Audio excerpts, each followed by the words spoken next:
help me welcome distinguished Toastmaster Greg Gazin with speech title Podcasting a Phenomenal PR Tool. Greg Gazin.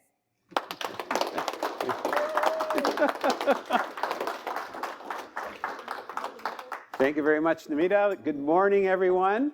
Good morning. There was nobody in the front here. You're all afraid of me? Oh, here we go. That's great. Podcasting. When we think of it, quite often we think about entertainment, right? Joe Rogan, maybe there's some talk show or crime drama, maybe the odd Toastmaster speech.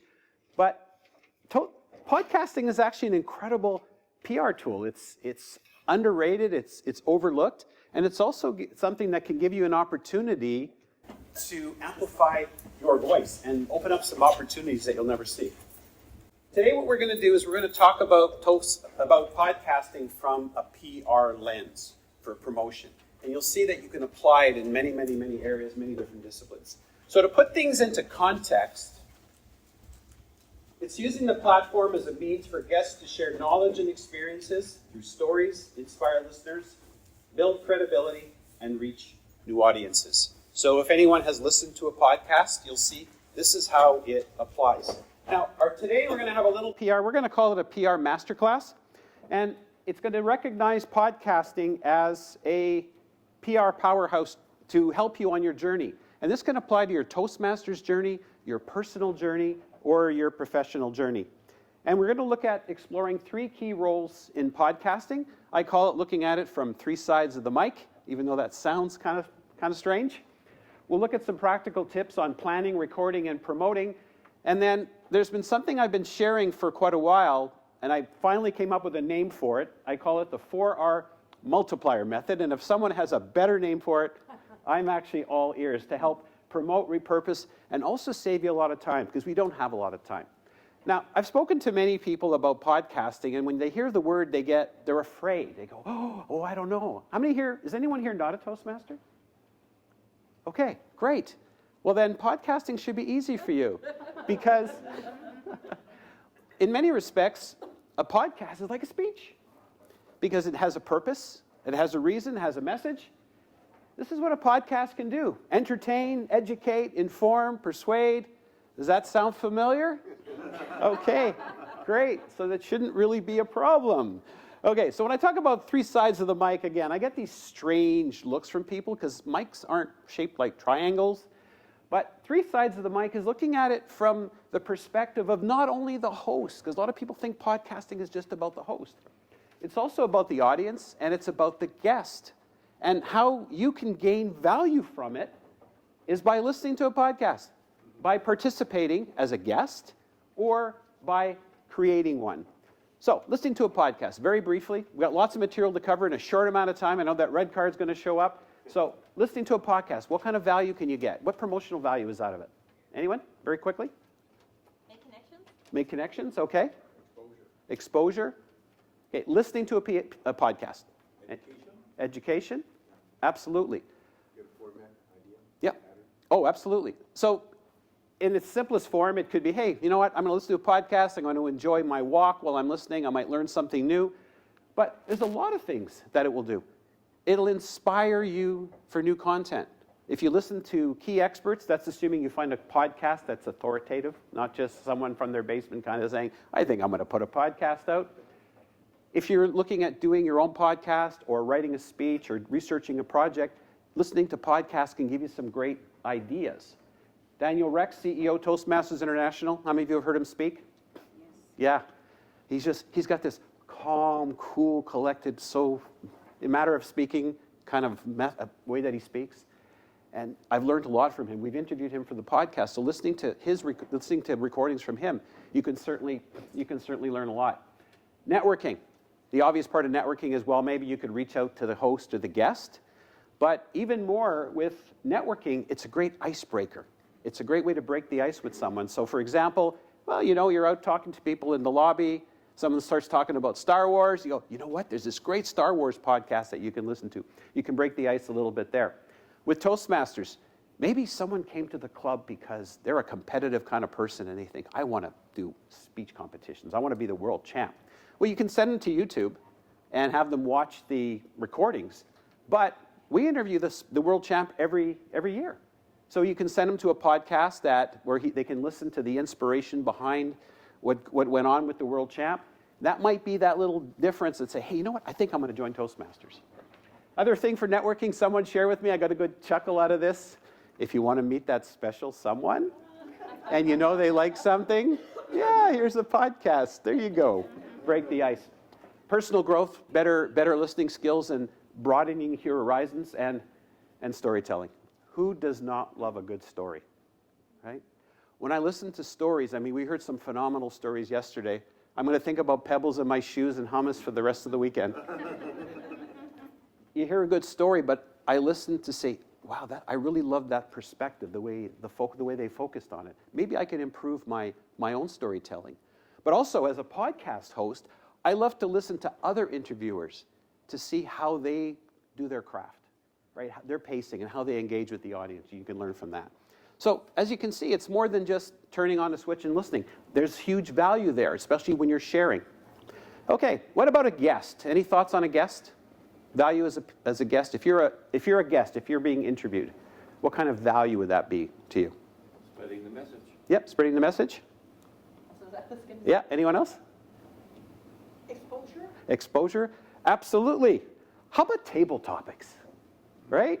We practice table topics every single day, right? When you're being interviewed on a podcast, those are table topics, and you're being recorded for the whole world to listen. So you can practice your skills, but not only presentation skills. Someone mentioned exposure. Nope.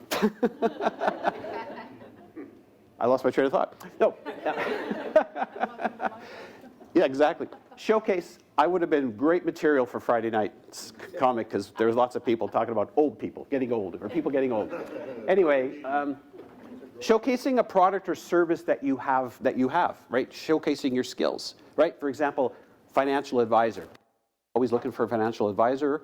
So perhaps there's someone on, you're listening to them, and if you're the financial advisor, you're also educating the audience. And so when it's time for people to look for someone, they're going to look at you, right?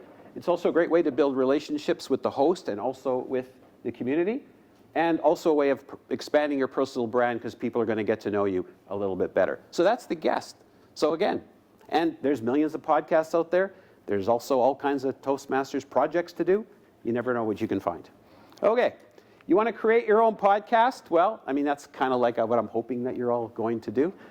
And the beauty of that is that it's yours, right? You control everything. You control the message, the content. If you want to just do a solo show where it's just you talking, that's fine too. And you can decide who you want to have on the show. And the beauty of it is it's yours, including the material. And again, I'm going to show you a little bit later how you can use that multiplier effect to get a lot of mileage out of your own content. So PR value as a host, just because we started a little late, I'm just going to go through it. I was going to ask you, but I'll just let you know what I found. It's everything that we've already talked about and more. You can see yourself as a thought leader, not by answering the questions, but by asking the questions, right?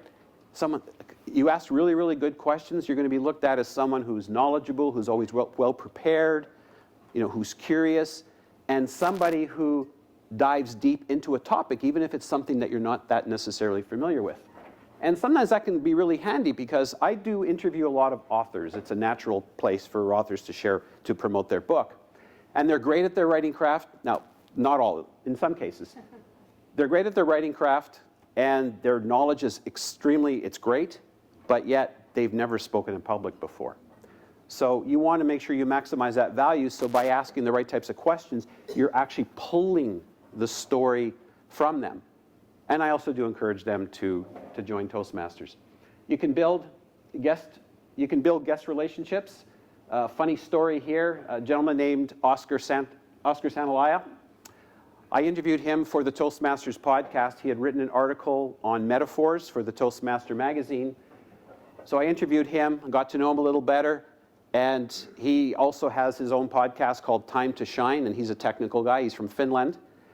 And he said, Greg, he says, tech stuff, I'd like you to be on my podcast. with another lady, Heather Flanagan, to talk tech talks, not TED Talks, but tech talks, like talking in a technical environment, and we want to do it in a fireside chat format.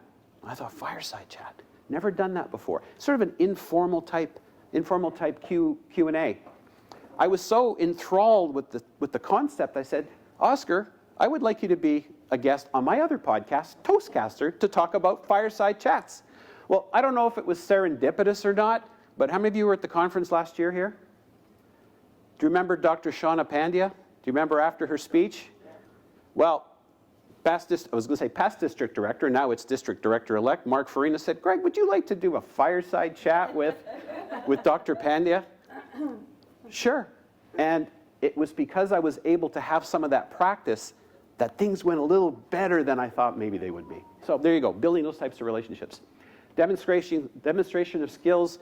As a host, you learn how to listen, you learn how to be empathetic, and you also need to be able to adapt on the fly, because sometimes you have no idea what your guest is going to say. Story builder. This one I found just absolutely fascinating. Now, when you're a host, it's not about you. It's about the guest, right? But sometimes you want to try to be able to navigate your way through the interview so that you're going to build the best story for your audience. Again, you want to win for the guest, you want to win for the audience, and of course you want to win for the podcast. And if we're talking Toastmasters podcast, we're talking about a win for Toastmasters as well. So I interviewed this lady, Dr. Allison Wood Brooks. She is an incredible, incredible communicator. She's a Harvard professor, and she put out a book called Talk, which I have a copy of it right here. It's called Talk, The Science of Conversation and the Art of Being Ourselves. Talk is actually an acronym. And I thought, instead of talking about the book, why don't we talk about the A part of, not the Canadian A, but the A part of the word talk, which is asking, and it's all about questions. And of course, as a podcast interviewer, you want to learn the power. It's about the power, it's about the true power, the types of questions that are out there, and the power of questions. So I approached her on that respect, and she loved the idea. In fact, the article will be coming out at some point in the Toastmaster magazine, and it's going to be focusing on that. The other beauty of only covering one aspect of it is that you can have them back again. So what you're basically doing is you're asking certain types of questions, and then you're creating follow-up questions so that you're actually building the story. So as a host, you become the bridge between the guest and the audience. And that's really, really powerful. Do guests invite themselves? Like, Greg, invite me? I will talk about that. If you can hold the questions, please, Martha, I'd appreciate it. So that's story building. So as it turns out, we had such a great conversation, 2 episodes out of that one little section, 30 pages out of a 300-page book. Episode 275 we released in May, and episode 276 went live at midnight. So there you go. So you're going to create a podcast, and you need a reason for it, like any tool, right? If you have a tool, you have to say, okay, what is this tool for? Whether it's a computer, a tablet, a screwdriver, or a golf club, right? You have to have the right tool for the right job. So where do you start? Well, as Simon Sinek says, what's your why, right? Start with why. Who can tell me what the why of the Toastmasters podcast is? It's kind of a trick question. Anyone? Yes. Yes? I'm sorry? Oh, yes, as in the word from wine? Why not? Why not, exactly. Oh, okay. No, what's the why? What's the purpose? What's the raison d'etre, if you will? Okay. Greg thought it was a good idea. I wish. No, not. Get the stories behind the people that are in the Toastmasters magazine and in the Toastmasters world. Ah. The story behind it. Bingo. You've listened to my presentation before? Maybe. Or just The, a podcast. the why is just beyond talking about communication and leadership. The why, and you hit it dead on. The why is to amplify the words and the voices and the words and the stories and the pictures of the Toastmaster magazine, and in many cases put a voice to those words. So we interview people from the magazine. So typically our guests come from people who wrote articles. They may have been featured in articles. They may have been quoted. Or there might be a subject matter expert pertaining to the article. We also interview the international president every year. We interview the Communication and Leadership Award winners, the accredited speakers, and and the world champions of public speaking. So that is our why. And so that's how we focus. That's how you narrow down what you're going to do. And I want to share one example that really explains or illustrates the power and the value of using your why. I'm not sure if any of you know this lady. Her name is Sarah Safari. She was on the cover of, I think it was the late 2015 edition. She was literally dangling for her life off of Mount Everest when an earthquake hit in 2014. And listening to her story, again, it's audio only, listening to her story, how she navigated, how she survived. In fact, I'm feeling it right now. I get shivers down my spine every time I think of it. And picturing her words, the images that it created in my mind, in our minds, when she was telling the story was absolutely incredible. She subsequently went on to start to decide she was going to help women of Nepal build businesses. And she's been very successful from that. And in fact, in the 2022-2023, there's a Netflix series now called Aftershock. So you might want to check that out. So there's the power of all of this. Now, sometimes your why changes, and that's the case of my other podcast, Toastcaster. For those of you who remember, yeah, there you go.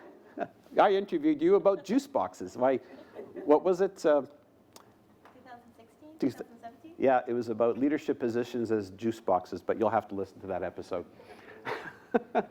It started off as a podcast for our district. I did it as my high performance leadership project. For those of you in the new program, it's the DTM project. That was back in 2006, and subsequently the district was no longer interested in continuing the podcast or supporting it. So I took it on for myself, and what I did is I just rebranded it as a communication and leadership learning lab. Call it a lab because we try different things in the lab. And it's still related to communication and leadership, but it's not necessarily specifically Toastmasters. But I do interview a number of Toastmasters, and I try to encourage, I'm always mentioning Toastmasters in it. One episode that I would like to share, how many of you saw the original Top Gun movie? Yeah. No, I didn't get to interview Tom Cruise. I wish I did. I wish I did. I just saw the Mission Impossible movie, the last one, and I loved it. But second best, I got to interview a Top Gun flight instructor. And you know what? That's a real thing. I didn't even know that. His name is Dave Bio-Baranek, and he is an F-14 Rio. So he sits in the back of the F-14 because there's 2 seats in the F-14. And his publicist reached out to me because he was producing he was releasing another book. And I thought to myself, well, if you think about it, when you're flying up in the air at hundreds of miles an hour, the difference, the split second can make the difference between life or death. And if you think about the leadership qualities it needs to be able to do what he does.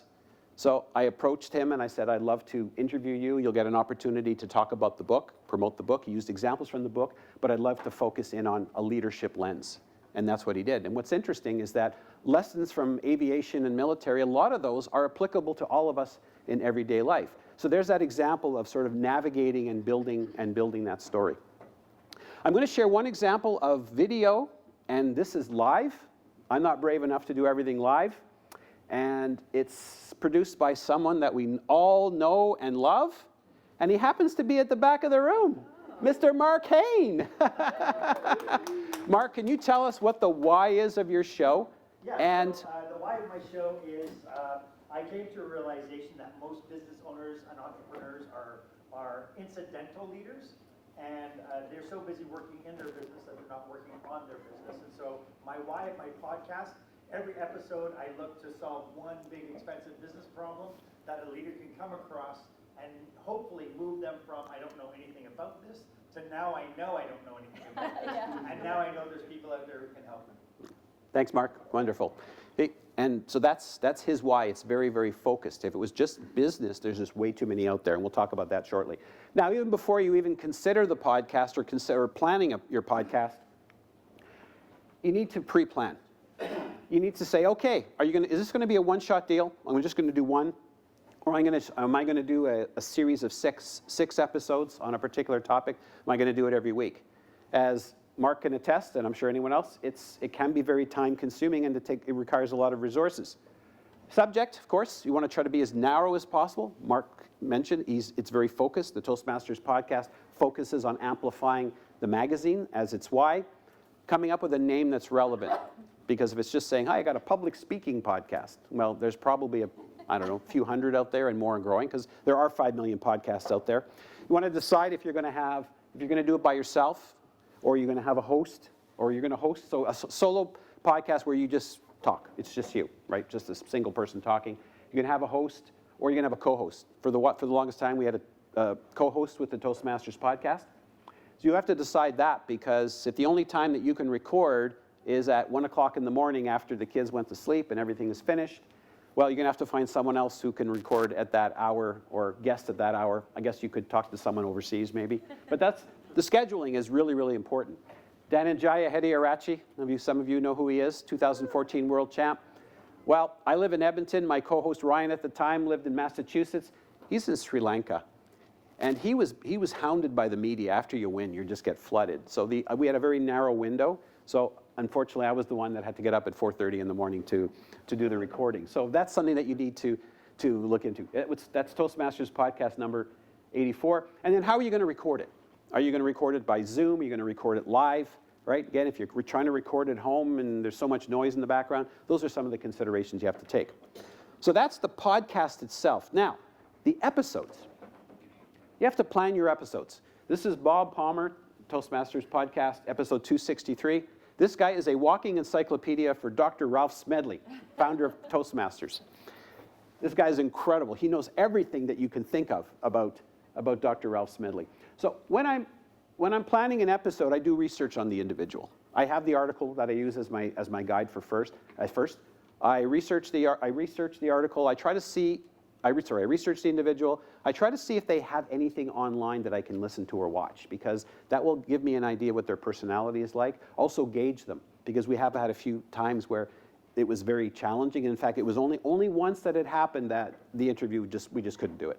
We just ended up finding someone else because they weren't comfortable enough to be able to put together something that was actually usable. So I contact the guest, try to arrange a time. Sometimes it takes a couple of months to try to land a guest. I get an intro and a bio from them. And it's also important that I share the expectations. How much time is it going to take? Whether it's going to be, they're always considered about, we don't do video, so they're concerned, that's often one of the biggest concerns. Well, it's going to be 4 o'clock or 5 o'clock in the morning my time. I'm going to be in my pajamas. I do mine in my sweats because we don't do video. But anyway, so you wanted to line them up. You want to get an intro and a bio from them, and then you pull from it. And then when sharing your expectations, you also want to let them know what they're going to expect. In the case of Dr. Brooks, we talked about the fact that we were going to focus in on the question aspect of it, which that's what we did. And other guests sometimes will want to know what the focus is so that they can prepare. Sometimes they want to prepare ahead of time. Again, with Dave Biobaranic, the F14, we told him specifically. We didn't really tell him. It was like, we want to have a leadership focus, so he wanted to make sure that he had the examples that he could use that were relevant. We discussed the technology, which, as we know, never fails, right? And then how we're going to record. And then if you're doing your own solo show, even if you're really good at impromptu, I'd highly recommend having some sort of a script, even if you're not reading it word for word. And perhaps maybe it's just a copy of a speech that you did that you want to upload. You want to make sure that you have a file. So to get started, you can use anything these days. Every one of your phones has a voice recorder. So if you decide you just want to record something just for fun, you can decide to publish it or not publish it. But the reality is you can record on virtually anything: PC, Mac, Android. And I also mentioned, I see a lot of you taking screenshots. That's fine. I'll make these slides available for you, and Mark is kindly recording this, so just in case you don't catch it. I use Audacity. It's a free program. You could use GarageBand, and I'll touch on that in a moment. If you want to record remotely, Zencaster is what we use at the Toastmasters podcast. You could also use Zoom, but if you are using Zoom, make sure you've got the audio quality up as best as possible. And also there's a checkbox, and I can't remember exactly where it is, but it allows you to record on multiple tracks, so that your voice is on one track, my voice is on the other, because in case we inadvertently talk over each other, we can separate that. Or let's just say that your kids are in the background playing video games, right? I might be able to filter out your side, but I don't want to affect my recording. So it's always good to have those multiple tracks. And then there's some all-in-one services, and I'll touch upon one in a moment. An all-in-one where it pretty much does, you know, set it and forget it, push a button. Not quite, but pretty close. So this is Zencastr. So this, what the beauty of Zencastr is, it's a paid version. It's about $20 US a month. It's not too much, but if you do it on a regular basis, you can record just audio. You can record audio, but just view video so you can see the other person, or you can record both. And sometimes when you record both, if you want to do a podcast, like Mark has video and podcast, you can do the video, and then you can just strip out the audio. You can put it as a podcast. But the beauty of this is that your audio is recorded at your end, and their audio is recorded at their end. So it's recorded on the computer locally. So there's less interference from going across the internet. It's not perfect, but there's a lot less interference, and that's the beauty of it. So this is the interface. So as you can see here, this is the recording that we did with Daniel Rex. We can download an MP3 or a WAV file when it's done, and it does transcription as well. And up on the top corner, I'm sure if it's visible, there's an invite link. So when I create this page initially, I click an invite link, I put the email address in, and it sends it out to my guest along with all the instructions on how to use it. Very, very simple, straightforward interface. It's web-based. And also there's also an iOS version. There is no Android version. So now it's recording time, and even before you hit record, you want to test the equipment, making sure that it's all working. I had a charger malfunction this morning, right, Mark? I'm using Mark's charger. Isn't that interesting? Test the equipment. A good friend of mine, he interviewed an unnamed individual at an arena in Brantford, Ontario, with 3,000 people in it. You can probably guess who it is. Please don't say it out loud. Don't have permission. And he got the interview because it was live, but he wasn't able to get the recording because one of the cables wasn't plugged in properly. So yeah, you want to make sure you test it. Even if it worked the night before, you still want to double check it in the morning. You want to clear all your bandwidth, get rid of everything. Like I have notifications silenced. I close everything that you don't need, and ideally plug it into your router instead of using Wi-Fi, if that's in fact something that you can do. And when I also say clear bandwidth, that also means you might want to consider turning off your furnace or your AC. Okay, just because they actually kick in. You want to review the details with your guests because sometimes something may have changed from the time that you spoke to them and now. Also, I always make sure that I want to get the names pronounced right. We all know that sometimes that could be a challenge, right? You want pronunciation of names. Maybe it's, in the case of Toastmasters, it's a club. You also want to make sure maybe the city has an interesting spelling. You want to get that done. I also let them know that if they trip over their words, like I do all the time, that it's okay. We can stop and start again. Or if they have a question about the question. Now, when you're doing it live, you don't have that luxury, but in my case, we try to do that. And also at the end, it takes a couple seconds, sometimes it takes a minute or two to process.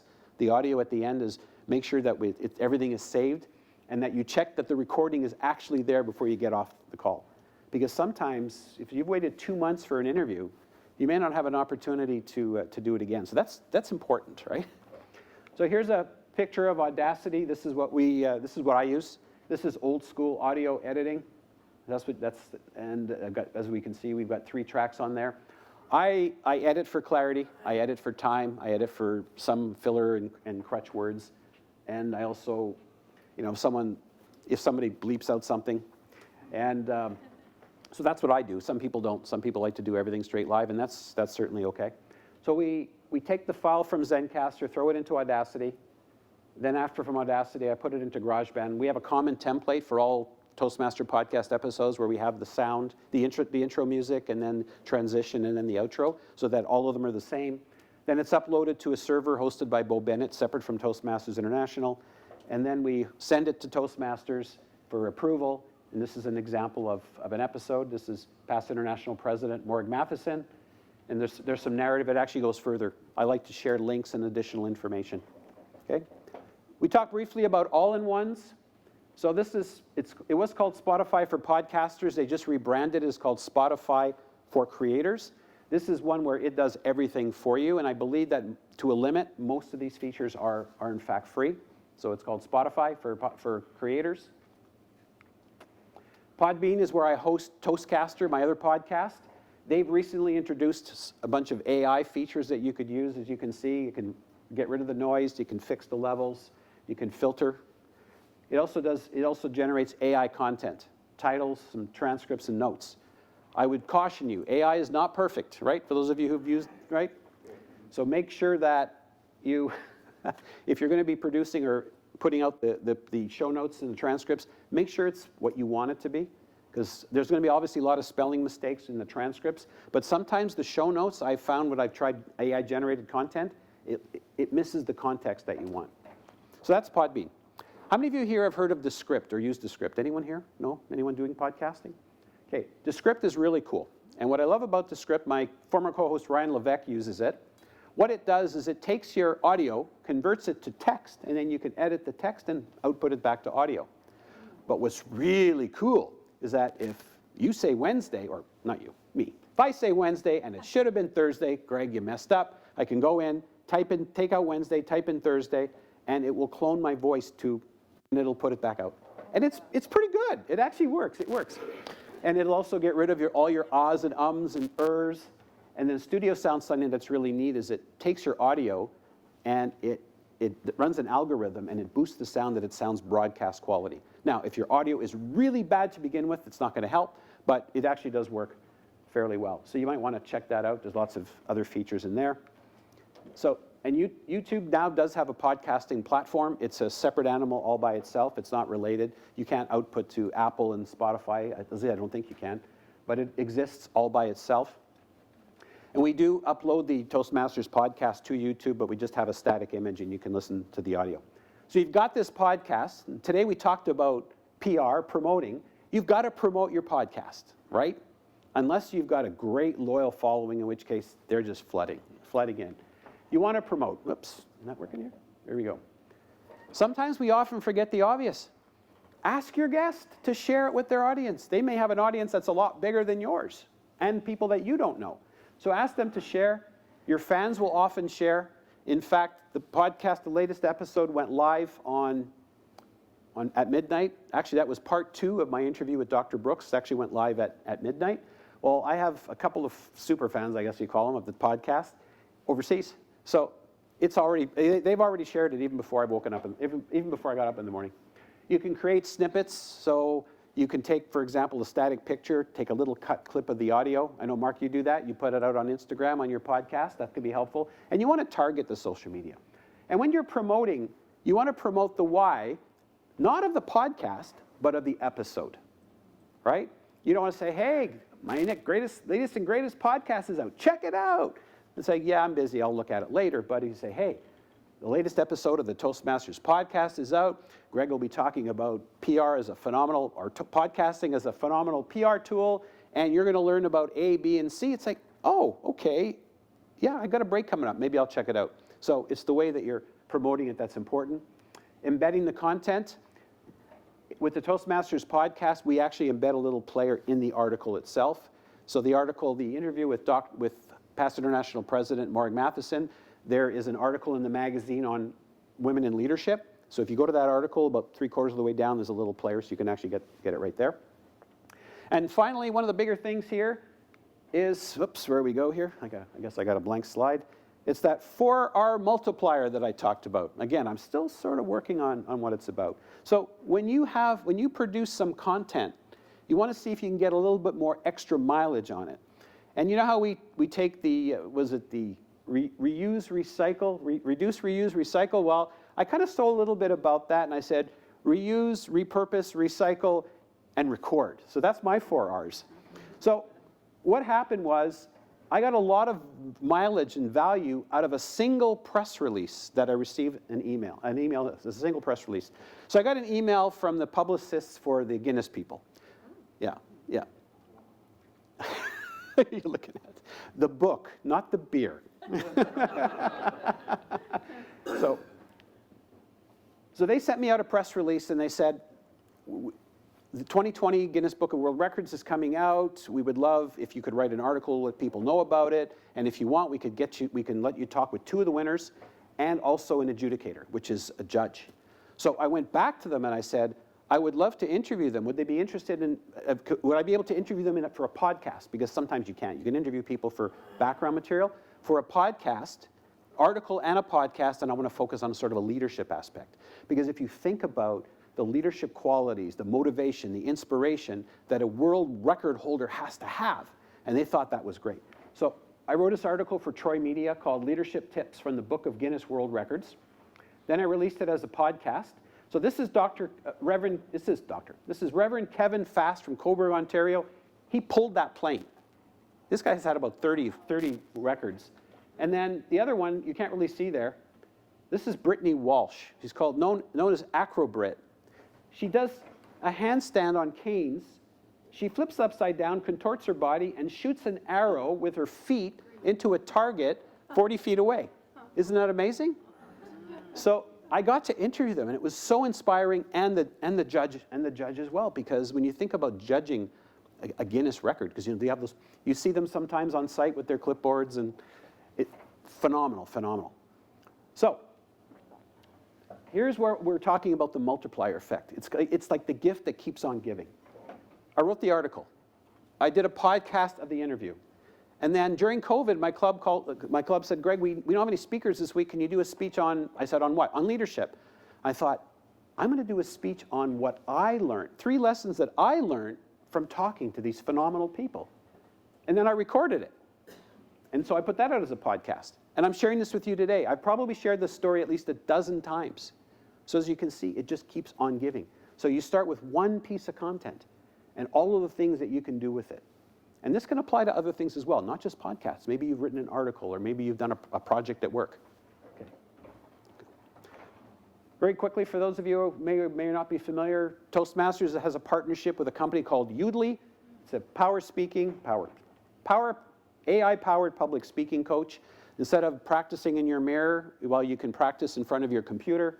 You can do audio or video. You can also upload files. And what it does is it analyzes it, and it gives you feedback. Now, it's not a replacement for your club, okay? Remember that. And then it also generates transcripts, and it's free. I interviewed the co-founder on episode 168, so you might want to check that out. Okay, as our time is coming to a close, I see a Cineplex gift card. Thank you very much, Karen. Oh, that's yellow. I'm improvising. Yeah, I haven't updated this. I will be updating this shortly. So this will be resources. This will be links to this article. Is there a podcast in your future? I did a similar webinar with District 71, the UK and Ireland, on this topic, and it has a few extra things that I didn't talk about here. I try to customize it for this group here. So there'll be a lot of resources that you can refer to over there. I will also upload a copy of these slides. So I'm hoping that I've impressed upon you that podcasting is a phenomenal PR tool. It can be not only for the person who created the podcast, but you can gain value by also just listening to a podcast and being a guest on a podcast.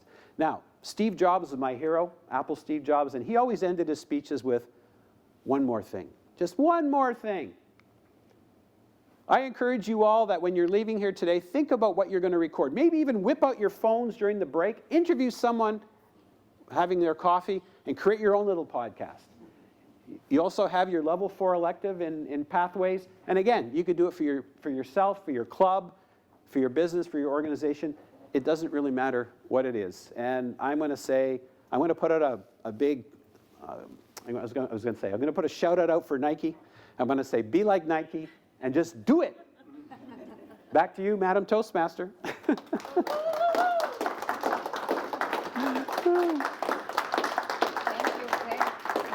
Wonderful tips, and for today's session, it gave a lot of tips to me because I have browsed through level 4 many times creating podcasts, but I didn't have the courage to go and think about it or do it. Now it gave a lot of resources to me. Yeah. Thank you, and this is token of appreciation for it. Thank you so much. Thank you. Thank you. I'm happy to stick around for a few minutes if you want to, if you have any questions. So, yeah. Thanks. Yeah. And I can't recall if I mentioned that the second podcast, the one that was released at midnight, was part 2 of this interview. Dr. Allison Wood Brooks, yeah. I was intimidated because she talks about the effective use of questions, and I was worried that my questions aren't going to be good enough. So it's like, I asked her how I did. Would you like some feedback? Yeah, I'd like some feedback.